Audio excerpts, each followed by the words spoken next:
प्रधानमंत्री मोदी के मन की बात कार्यक्रम में आज 100 एपिसोड पूरे हो गए हैं। हर महीने के अंतिम रविवार को प्रसारित होने वाले इस कार्यक्रम को खूब पसंद किया जाता है।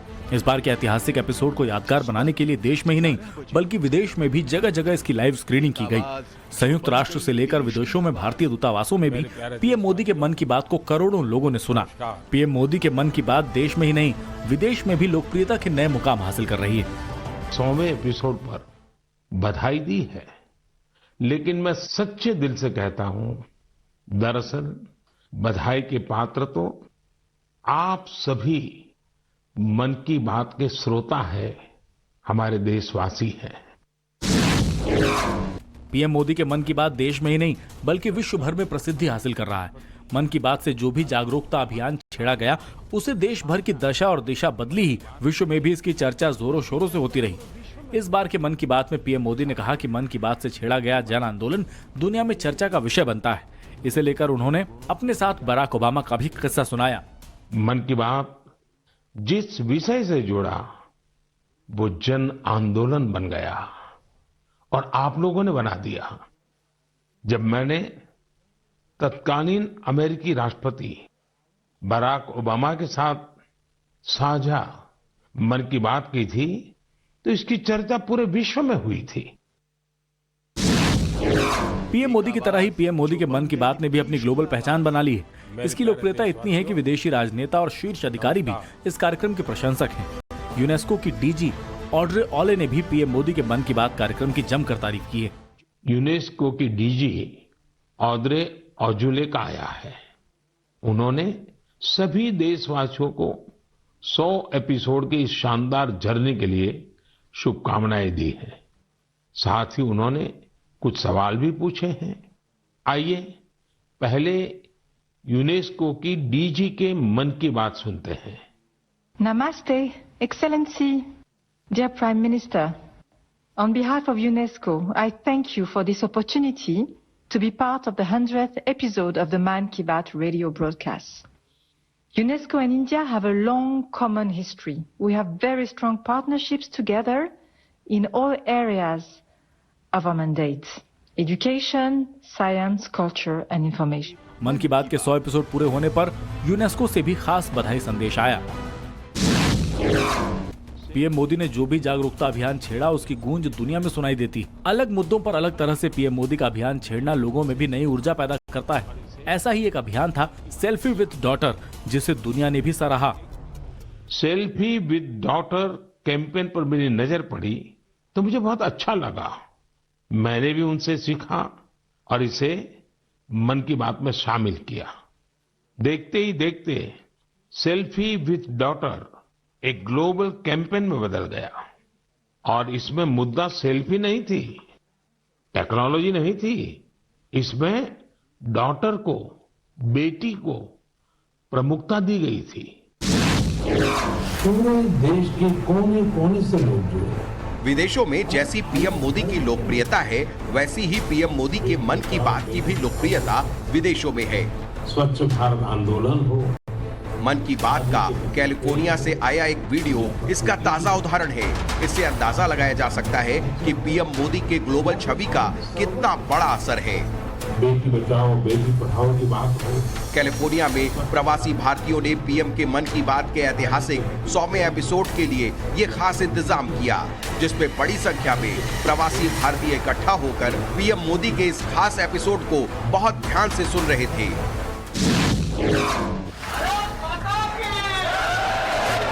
ग्लोबल लीडर पीएम मोदी के मन की बात का लाइव टेलीकास्ट ग्लोबल लेवल पर किया गया।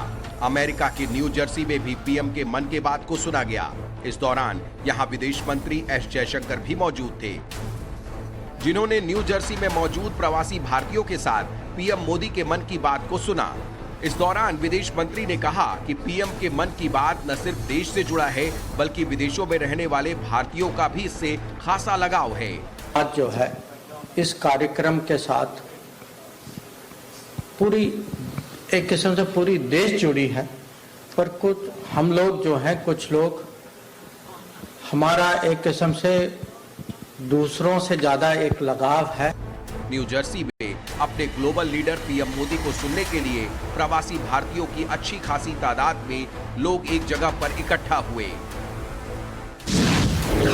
पीएम मोदी एक ग्लोबल छवि के नेता है जिन्हें देखना और सुनना दुनिया के लोगों को बेहद पसंद है। पीएम मोदी के मन की बात का आज जब 100वां एपिसोड लाइव टेलीकास्ट किया गया तो फ्रांस के इंडियन एम्बेसी में भी पीएम मोदी को सुनने के लिए खास इंतजाम किए गए। फ्रांस के इंडियन एम्बेसी के ट्विटर हैंडल पर भी पीएम मोदी के मन की बात को सुनने की तस्वीरें साझा की गई हैं। वहीं आइसलैंड में भी पीएम मोदी के मन की बात को सुना गया। यहां भी इंडियन एम्बेसी ने पीएम मोदी को सुनने के लिए खास इंतजाम किए गए थे, जिसपे अफसरों से लेकर प्रवासी भारतीयों ने ग्लोबल लीडर के इस खास एपिसोड को सुना। पीएम मोदी देश के ही नहीं बल्कि अब ग्लोबल लीडर भी बन चुके हैं। हाल ही में ग्लोबल लीडर अप्रूवल रेटिंग्स में पीएम मोदी दुनिया के तमाम दिग्गज नेताओं को पीछे छोड़ दुनिया के टॉप लीडर में शुमार हुए। ग्लोबल लीडर अप्रूवल रेटिंग्स में पीएम मोदी अमेरिकी president Joe Biden, Britain PM Rishi Sunak से भी आगे रहे। रेटिंग में दुनिया भर के 76% लोगों ने दुनिया का सबसे बेहतर और लोकप्रिय ग्लोबल लीडर पीएम मोदी को माना और लिस्ट में उन्हें नंबर 1 पर रखा। वहीं इस लिस्ट में अमेरिका के राष्ट्रपति जो बाइडेन 41% वोट के साथ 7वें स्थान पर रहे, जबकि ब्रिटेन के प्रधानमंत्री ऋषि सुनक को 34% वोट मिले और वो 13वें स्थान पर रहे। सर्वे 22 मार्च से लेकर 28 मार्च तक किया गया था और आंकड़े 30 मार्च 2023 को जारी किए गए थे, जिसके बाद रेटिंग में पीएम मोदी को सबसे लोकप्रिय नेता बताया गया।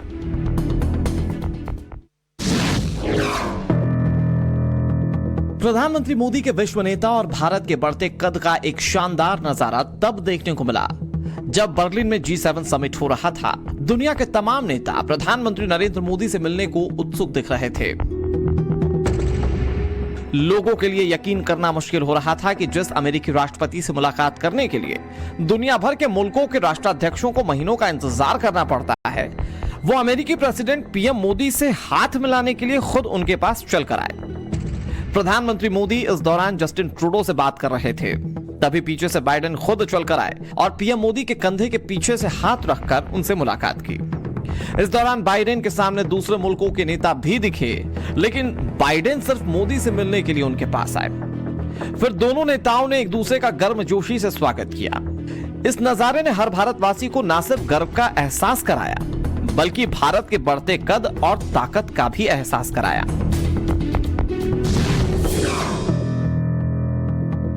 वर्ल्ड लीडर के तौर पर पीएम मोदी की धमक उस वक्त भी दिखी जब समरकंद में एससीओ समिट का आयोजन होने जा रहा था। पीएम मोदी की यहां रूस के राष्ट्रपति व्लादिमीर पुतिन से मुलाकात हुई।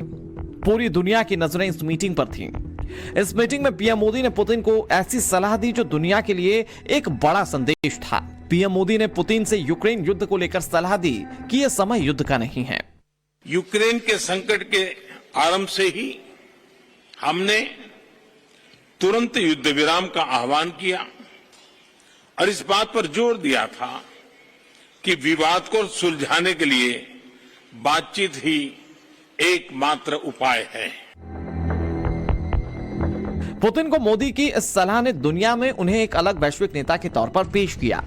इस वाक्य के बाद पीएम मोदी जो कहते हैं उसे दुनिया न सिर्फ बड़े गौर से सुनती है बल्कि उस पर गौर करती भी है। यूक्रेन के संकट के ये दौर युद्ध का नहीं। पीएम मोदी के इस बयान की गूंज दुनिया के सर्वोच्च संस्था संयुक्त राष्ट्र में भी सुनाई दी। इस बयान ने उनके वैश्विक नेता के कद को और भी बढ़ा दिया। संयुक्त राष्ट्र में सभा को भारत का दुनिया में कद बढ़ाने में G20 समिट भी मील का पत्थर साबित हो रहा है। इसकी अध्यक्षता मिलने के बाद प्रधानमंत्री मोदी इसे सफल बनाने में जुटे हुए हैं। जिस तरह से G20 समिट का सफल आयोजन भारत में हो रहा है, वो न सिर्फ प्रधानमंत्री मोदी के विश्व नेता वाली छवि में निखार कर रहा है, बल्कि इसकी वजह से भारत का भी दुनिया में कद बढ़ रहा है। मोदी, मोदी, मोदी, मोदी, मोदी, मोदी। प्रधानमंत्री मोदी ने जिस तरह से अपने ग्लोबल नेता की छवि बनाई है, उससे न सिर्फ भारत का मान बढ़ रहा है, बल्कि विदेश में रहने वाले प्रवासी भारतीयों का भी विदेशों में सम्मान बढ़ गया है। यही वजह है कि आज के वक्त में जब भी प्रधानमंत्री मोदी किसी विदेश के दौरे पर जाते हैं, तो उनके स्वागत के लिए प्रवासी भारतीय सड़कों पर उमड़ पड़ते हैं। 2014 में जब नरेंद्र मोदी प्रधानमंत्री बने तो उन्होंने देश की इकोनॉमी बढ़ाने के लिए कई फैसले लिए। आज देश को इसका फायदा भी पहुंच रहा है। इकोनॉमी में प्रधानमंत्री मोदी के फैसलों से भारतीय अर्थव्यवस्था ने अब दम दिखाना शुरू कर दिया है। प्रधानमंत्री मोदी की ग्लोबल छवि की वजह से भारत की अर्थव्यवस्था को भी चार चांद लग रहा है। इसकी पुष्टि अंतर्राष्ट्रीय मुद्रा कोष यानी कि IMF भी कर रहा है। IMF 11 अप्रैल को अपनी विश्व आर्थिक आउटलुक रिपोर्ट जारी की है। इस रिपोर्ट में अनुमान लगाया गया है कि भारतीय अर्थव्यवस्था इस वित्त वर्ष में लगभग 6% की दर से बढ़ेगी, जिससे कि यह दुनिया की सबसे तेजी से बढ़ती अर्थव्यवस्था बन जाएगी।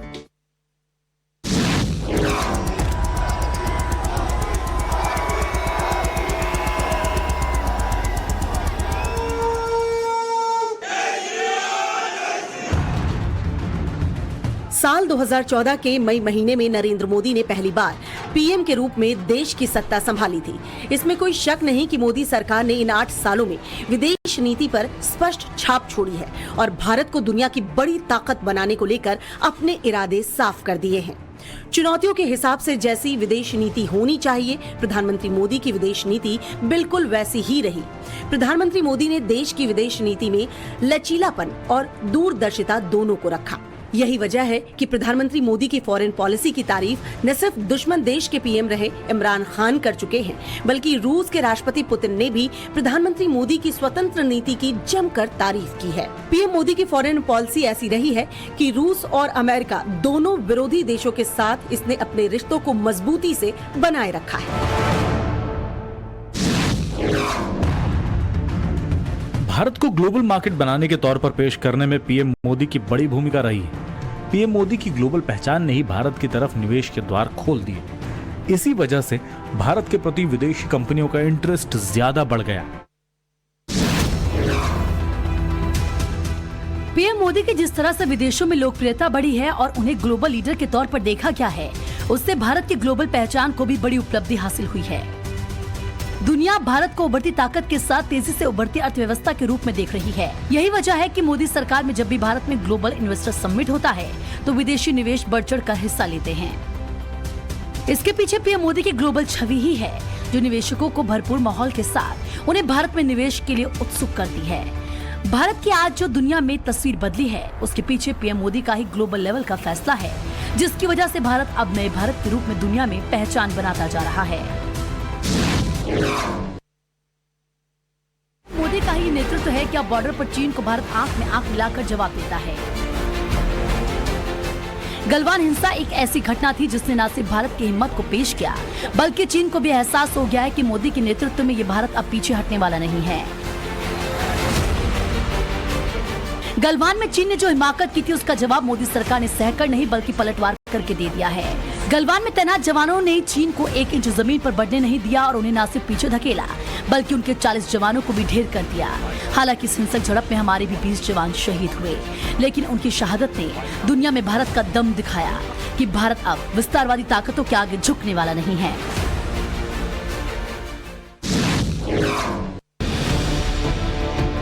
पीएम मोदी का ही नेतृत्व है कि बात बात पर आतंकी वारदातें करने वाले पाकिस्तान को भी मोदी सरकार में मुंह की खानी पड़ी है।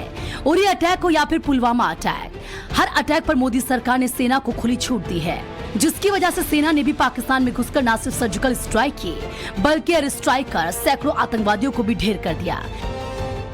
पीएम मोदी के कड़े फैसले ने भी पाकिस्तान को हर तरफ से झुकने को मजबूर किया। पाकिस्तान में एयर स्ट्राइक का मामला हो या आर्टिकल 370 हटाने का मसला हो, पीएम मोदी के नेतृत्व में भारत ने अपने कूटनीतिक फैसले पर दोनों मामलों में पाकिस्तान को पूरी तरह से अलग थलग कर दिया। पीएम मोदी के कूटनीतिक फैसलों की न सिर्फ दुनिया कायल है, बल्कि देश के लिए उन्हें कड़े फैसले लेने वाले प्रधानमंत्री के तौर पर भी जाना है।